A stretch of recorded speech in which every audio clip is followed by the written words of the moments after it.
You and I've talked about this before. You go to a doctor's office after you've done everything online and they say, here, can you just fill out this clipboard, these 11 sheets? You're like, you're going to need a doctor. Right. Right. Because I feel like I'm in a psychiatric wing. Right.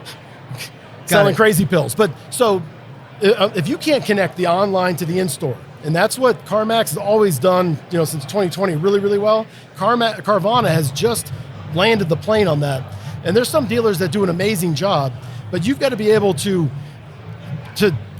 drive traffic. You've got to sell this vision that should be a real vision. If the car is exactly the way the customer says it is, and it's exactly as described, the number should be the number.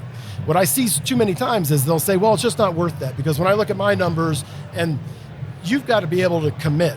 And like we were just talking to James over here from Raleigh, Capital Auto Group.